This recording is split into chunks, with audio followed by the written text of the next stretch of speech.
Okay, good morning. Good morning. Grab your breakfast, grab a seat, because we're getting ready to get started with our program.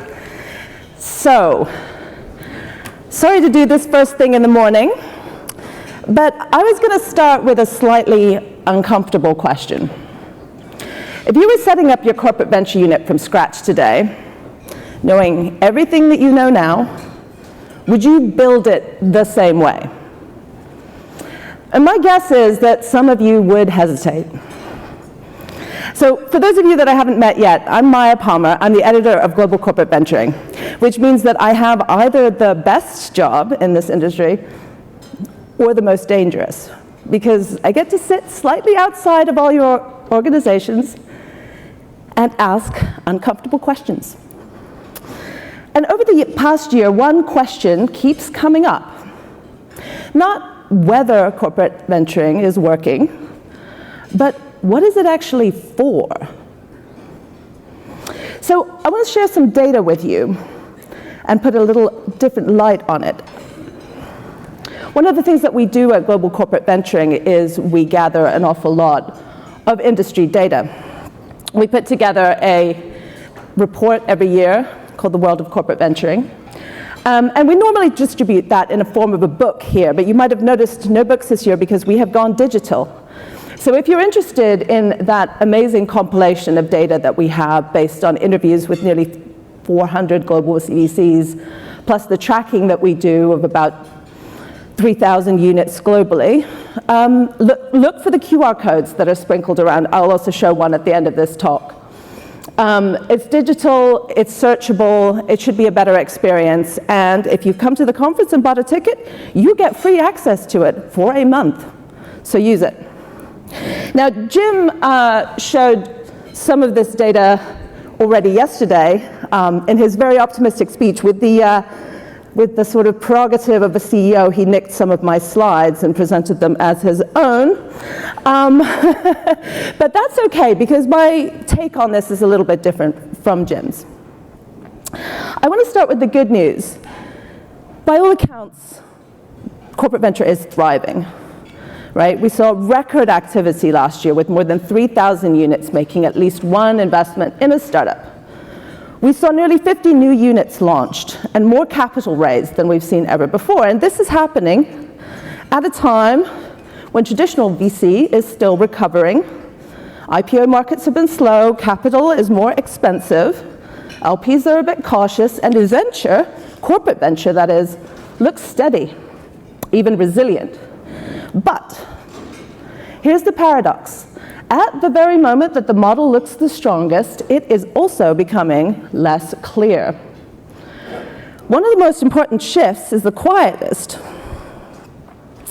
So, more corporates are taking LP stakes in VC funds. And this makes perfect sense. It's a great way to get access to areas where you're not an expert. AI, climate, cyber. There's no need to build that deep internal expertise in everything. And often it sits alongside the direct investing that corporates do. But let's also be a little honest about what it means. If the smartest way to access innovation is to outsource it, then what exactly is the in-house CVC for? Now, at the same time, corporates are leaning into what they are genuinely good at. So not investing, but operating. So they have access to customers, distribution, real-world testing. This is the superpower. And we see this in these figures when you see people, the units reporting that they have these in-house platform development teams. They pay a lot of attention now to what we call the parent attach rate. How many commercial deployments do your portfolio companies have? And that's great. It's really great to see more teams focusing on this. But it also changes the equation.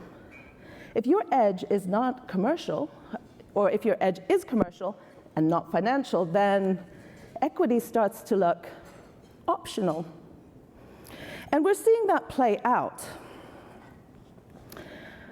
Some companies are moving into venture clienting, so partner with startups rather than invest in them. Maybe invest in them later, or maybe not at all. Some are stepping away from equity entirely. And so that old default, find startups, invest, sit on the cap table, is no longer a given. And then let's zoom out to the other end of the market, which we've heard so much about this week, the big AI deals, the ones that are really shaping the ecosystem.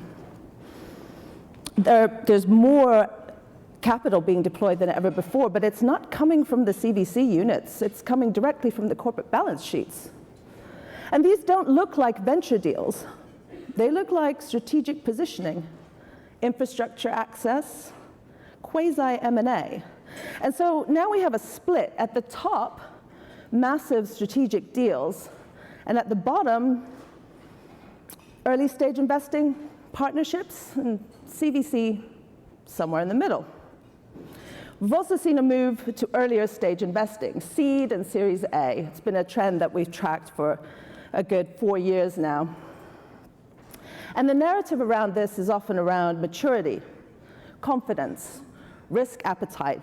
We're confident to go in earlier and do the due diligence ourselves. But there is a simpler explanation.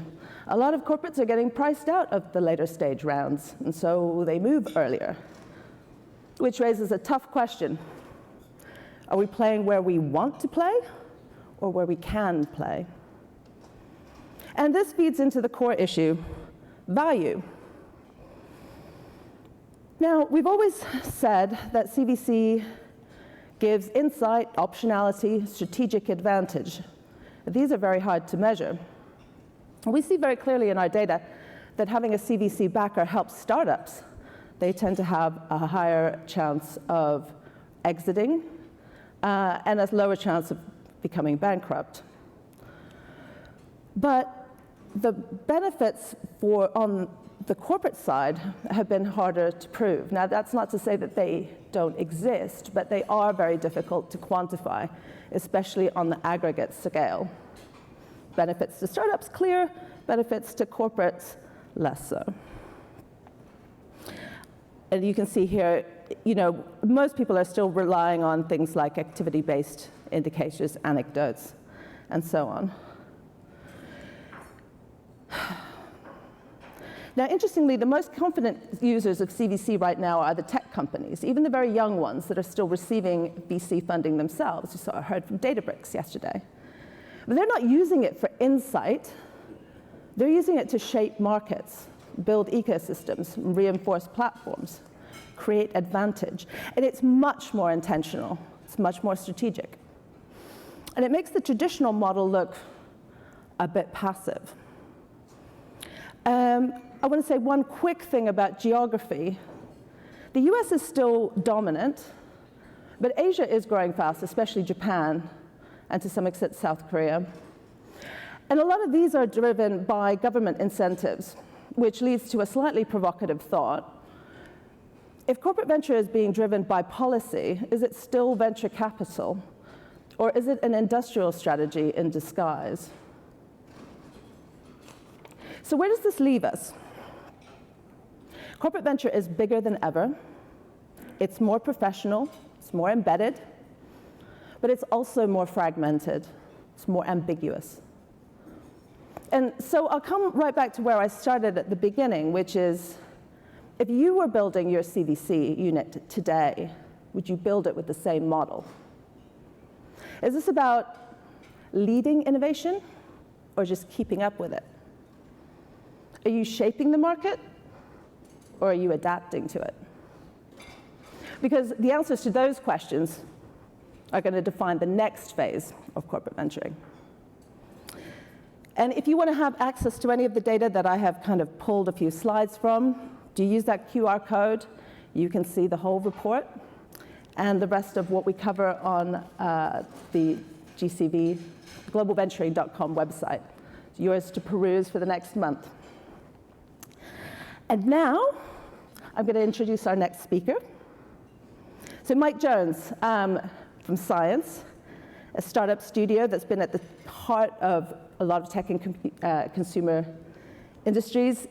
He is probably, some of his best-known creations would include Liquid Death, which I think is the most fantastic rebranding of water that I've ever seen, and Dollar Shave Club. But more than that, he's been a long-time operator at the intersection of startups and large organizations. So I think, Mike, we're really looking forward to hearing what you can tell us about today. Please welcome Mike.